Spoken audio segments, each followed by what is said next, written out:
Bandeko na ngai bana Congo bandeko bolanda biso mokili mobimba nazo adresser message oyo epai ya bandeko na biso ba influenceur parce que tokufeli ndeko na biso Rafi Ntumba bandeko na biso ba influenceur YouTube, TikTok, Facebook ba page faut bo changer ba comportement na bino poto ezosenga kokende ba formation awa tokotisi système ya kotambola parce que ezali na bandeko na biso ya ba africain oyo basali ba formation pa mundele azo promettre biso mundele apesa biso occasion ya kotanga ofele na mboka na ye toujours biso toye awa kotia des zones de tofinga na ba réseaux sociaux tofinga ba artiste ya mboka na biso awa nazali na mboka oyo eza frontière ya France na Belgique na ville ya Mons 7e ville ya Mons place oyo soko uti France po kota Bruxelles fo leka awa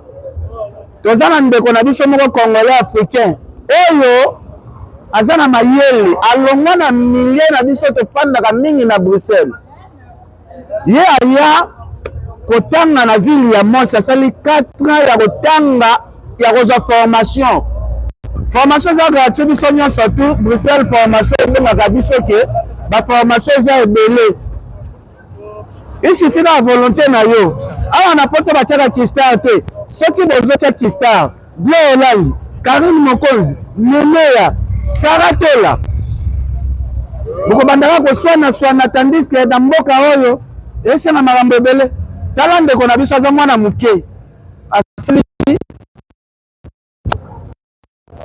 salon valo oyo ezoteka biloko tu ya Afrique bomona formation ya zwi na suki eza kaka soko yekoli na ndaku mbala moko bandi kokata est-ce que bino bakarine bokosala formation te ndenge leki na bino asali formation fongoli mpe eloko boye leki na bino bomona oyo kuna bomona kuna wana gara oyo soko uti partout okiti gare ya munene yango oyo soko tamboli awa na avenue Léopold D salon na ete eza numéro 2 kaka awa en face ya restaurant Tam d'Afrique chez Wando salon na ezaka awa en 0 mètre ya gare tokota bo découvrir parce que Congo na biso to communauté na bazoba ebele mboka na biso eza neti satana akotaki apesi visa epai ya bafingi ya minene oyo bana mayele te est-ce que Karine 7 ans nyonso oyo akokisi na poto soki lelo asali formation te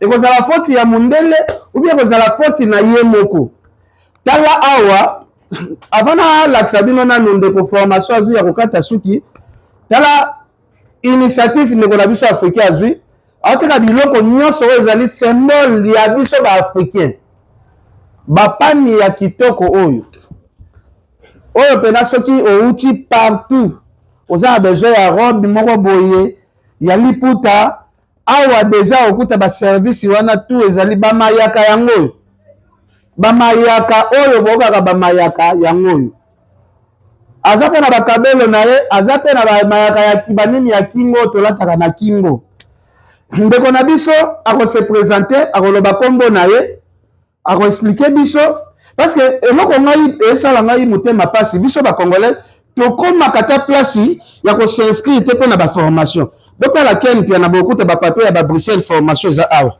parce que ngai poto oyo naotika musala ya YouTube ezala te soki bomoni ke na mona na sute bobanda koloba loba oke na mona omoni mutake na Bruxelles formation il faut bapesa wana eloko bapesa boye po soki oti ko s'inscrire ba dossier na yo ba papier na nyonso place ba bomba yango oyo emsu bomona ken pia nazomona na te batu mususu ba loba oke nazomona na te emsu problème mboko il faut totonga mitu na biso tolongola mentalité ya kofinga batu na mboko donc faut tolongola mentalité wana ya kofinga batu donc oyo déjà zolakisa ken piana akendaka kuna azoluka ba formation na ye abanda kosala makambo ye fasala so na bina kota ozomona donc soki bokoti awa bomona ba papier ya l'état na ba papier ya l'état oyo ken piana akendaka koluka formation ya ba science tu awa mondela kopesa ba formation nyonso alors tokende sikoyo awa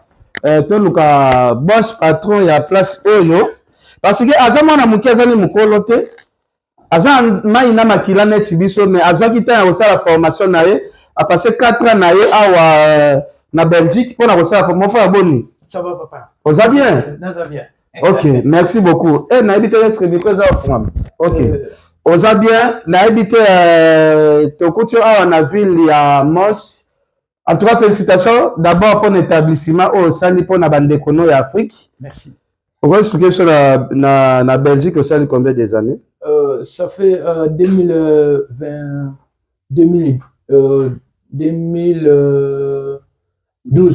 Depuis 2012, je suis là. Oui. En Europe. Oui. Ok, alors, n'habité, parce que awa ba Congolais ba tindelanga ba numéro ya bande qu'on a vu sur ba Congolais oyo bazwaka likanisi ya kokende formation pona kotanga po lelo bakoma batu na kati ya société n'habité likanisi ya kosala formation biso toyebika musala suki ezalaka soki oyekoli na ndako badino kata bato esili yo siko likanisi ya kosala yango formation ozwaka ngo formation en fait comme quand je suis venu en Europe je croyais que je vais commencer à travailler directement. Après, ils m'ont dit non, tu ne peux pas pour travailler, il faut commencer à aller d'abord à l'école. Okay. Donc, j'ai commencé à aller à l'école. L'école, c'était pas vraiment facile pour moi. Okay. Donc, j'ai mangé les riz dans le bus, j'ai étudié comme un fou. Mais aujourd'hui, gloire au Dieu, donc on est là. C'était pas facile hein, comme tout le monde. Mais avec idée, tout est possible. Donc, ok, merci beaucoup. En tout cas, exemple qui to konde kona biso congolais, ende kona biso africain zo pesa biso parce que awa sikoyo formation salika la pona kokata biso ba mibali suki. Non. Za formation za mixte ya basi mibali. Mixte, basi mibali donc comme européen. Donc okay. Salon afro-européen. En tout cas, bon, on a suki oyo, ye mutakati na. En tout cas, félicitations. La salle vidéo pour na refinga batute pour na relaxer et OK rapoto et le c'est très important d'aller la formation parce que formation et ko épargner biso na makambo ebele. Ce qui tozo ke na formation bo bando mona biso na ba TikTok, ba Facebook, ba YouTube ko finga batu e ko diminer. Parce que formation est muta ok de formation azala concentré azala objectif ya kosala makambo oyo akosala lobby. Est-ce que ndeko na ngai na ebite bandeko ba olanda biso baza ebele oza jeune moko boy oyo na olobisa na ngai mingi te parce que na bimelo awa brusque bato babenga na ebele mokili moba bapesa nga numéro no na yo lukayo bomoni suki ya katinga da arozenga pena kitoko na ebite mutu mso ko s'intéresser ko visiter awa asomba ta biloko ya Afrique. Bozana adresse email, numéro de téléphone. Numéro de téléphone, c'est 0492 444 224. Il y en a encore les autres, mais je n'ai pas par cœur, et ça c'est plus rapide. Mais il y a aussi Instagram, là vous pouvez voir tout comme il faut. Instagram. Un message, tout, donc on va recevoir. D'abord, message, Instagram, on a tout commis l'icoloana. Les Instagram na bango numéro bon na totie likolo les numéro na bango en tout cas awa eza non loin ya France non loin ya Bruxelles donc moi ces allées ville o Kaboli frontière ya France na bato ba kende Bruxelles donc mutaza na Bruxelles pour ya awa ça fait 45 minutes muto azape côté ya France pour ya awa donc 15 minutes ya pamba en tout cas merci beaucoup mon frère est-ce que maman peut sa biso ata mutu ya pamba te client ko pesa ta moto apamba te ata la côté mususu ba mona pe bana basi pe ba ko sala suki